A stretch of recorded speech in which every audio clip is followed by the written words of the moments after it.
Gracias, señora Presidente. En primer lugar, quiero adelantar que nuestro bloque va a acompañar este proyecto de ley.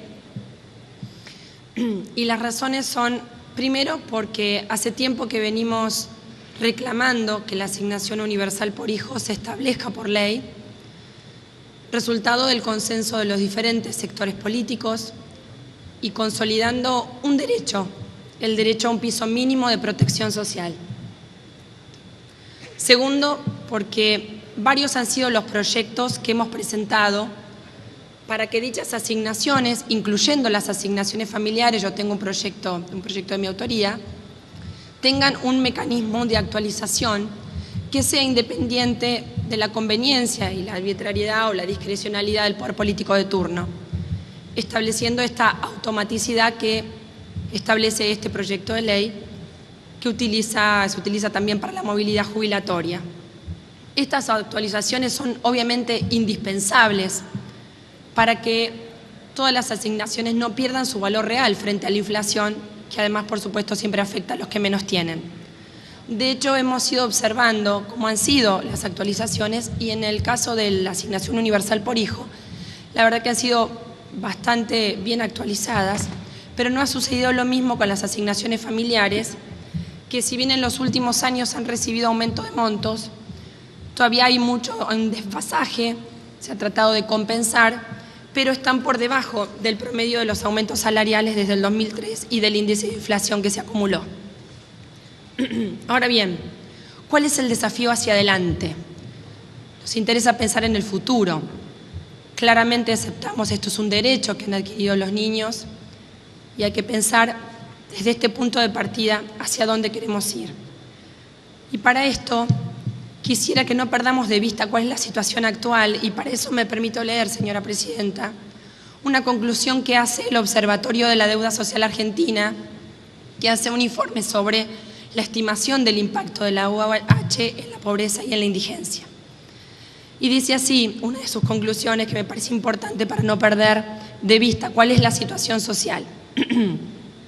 La ampliación de la cobertura y el importante papel de protección económica que claramente desempeñan los programas AUH y de madres de 7 hijos son también una demostración de la permanencia, sino de la consolidación y o reproducción de una población excluida, sin acceso a un empleo digno y a un sistema de protección más favorable y estable, con asignaciones familiares, jubilaciones contributivas.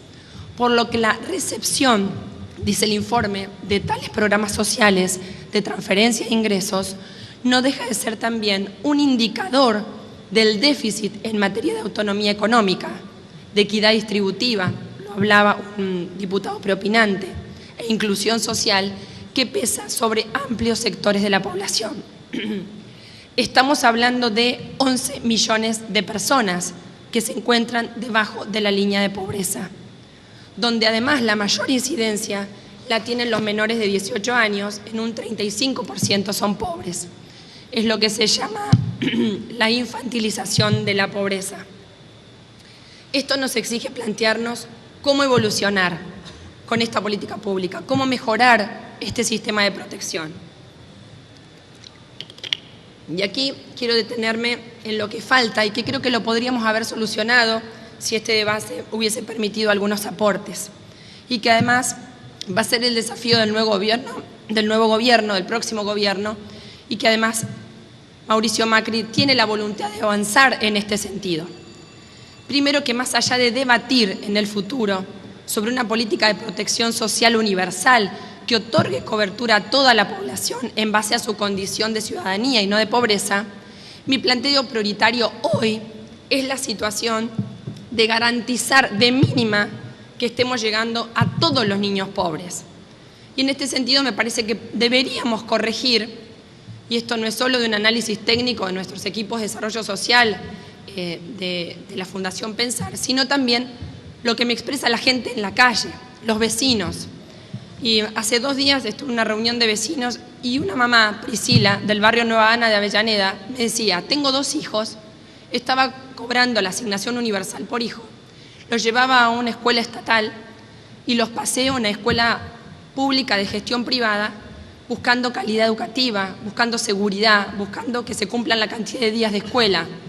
Una escuela en donde pagan una mínima cuota, muy pequeña, y por ese motivo dejaron de cobrar la asignación universal por hijo. Entonces creo que una de las cosas que debemos corregir es que la asignación se siga pagando a los chicos que van a escuelas públicas de gestión privada, porque se trata de escuelas subvencionadas por el Estado. Podemos incluso hasta fijar una cuota, un tope de cuota mínima, pero en general son familias que siguen siendo pobres y que hacen un enorme esfuerzo en buscar calidad educativa. Y el segundo punto que quiero señalar es que debiéramos plantear un programa, un sistema de protección que no tenga restricciones referentes a la formalización del empleo. Y esto lo vemos muchísimo en las familias que no quieren blanquearse cuando tienen la posibilidad de ingresar a un empleo formal porque pierden la asignación universal.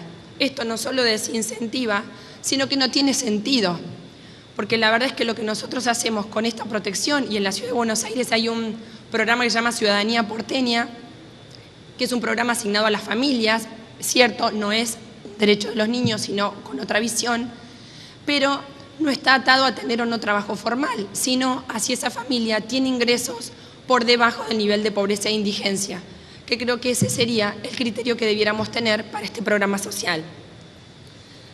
Obviamente que en el caso de Ciudadanía Porteña hizo falta registro único de beneficiarios y otros mecanismos para medir el índice de riqueza y pobreza.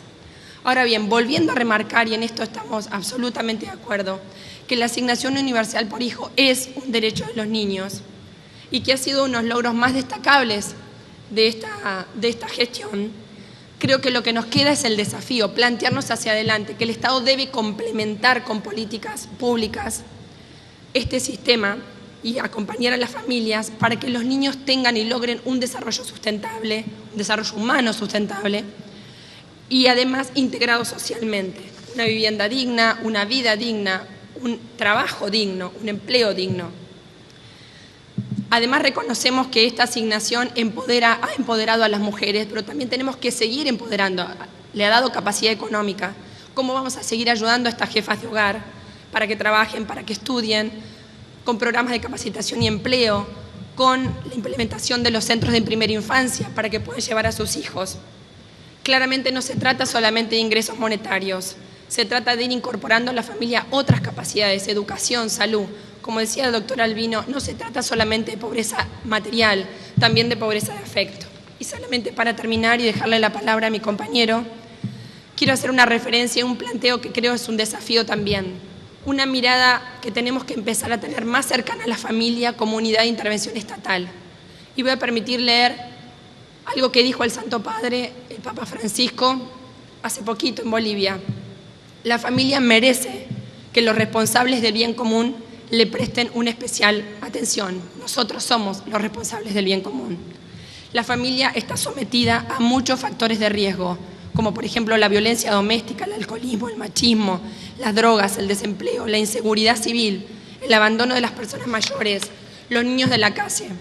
Son tantos los problemas sociales que la familia resuelve y los resuelve en silencio, tantos que el hecho de no promover la familia significa dejar sin protección a los más vulnerables.